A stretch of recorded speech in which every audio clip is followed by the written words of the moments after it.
हे पाहू शकताय लोकल ओमानी लोकांची घरं आहेत. इकडे पण आहे. ही पूर्ण बीच लाईनच सर्व ओमानी लोकांची घरं आहेत आणि आतमध्ये पण हे पूर्ण गाव आहे त्यांच्या किनाऱ्यावर वसलेलं. मच्छीमार लोक आहेत सर्व. हे बघा बोटी वगैरे आहे तिथे फिशिंगच्या. आणि हा समोर आहे समुद्र किनारा पूर्ण. आणि या साईडला लाईट्स दिसत आहेत व्हाईट व्हाईट. हे बघा इथे बोट दाखवते. हा आहे ओमानमधला सर्वात मोठा ऑइल रिफायनरी.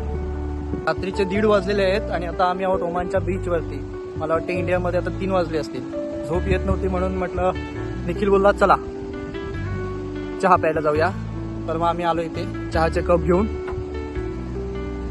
आणि माझ्या मागे बघू शकता हा ओमानचा बीच आहे. पाणी दिसणार नाही पण लाटांचा आवाज येईल. मस्त गार हवा सुटली आहे. दुपारच्या वेळेस सकाळी 5:30ला उजेड होतोय तेव्हापासून तो उन्हात करपायला होतोय म्हणून आम्ही आता आलोय रात्रीचे. मस्त वाटतं एकदम. लाटांचा आवाज, शांत वातावरण आणि थंडगार हवा आणि हातात गरम कॉफी. मस्त वाटते. आणि माझ्यासोबत आहेत, दाखवतो, माझ्यासोबत आहेत तुषार, मोहब्बत का शरबत पी रहा है. आणि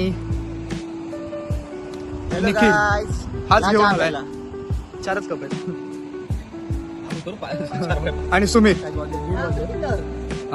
1:30 वाजले आणि आता आलोय बीचवरती. एकदम प्रसन्न वाटते. जसं आपल्या गावच्या समुद्र किनाऱ्यावर बसल्यावरती वाटतं तसं, मांडवा जेटीला बसल्यावर वाटतं तसं एकदम शांत. समोर लाईट्स दिसत आहेत. हॉर्मुझ, स्ट्रेट ऑफ हॉर्मुझ मधले ते सर्व अँकरेजला आहेत वेसल्स, त्याच्या लाईट्स दिसत आहेत. आणि आमची गाडी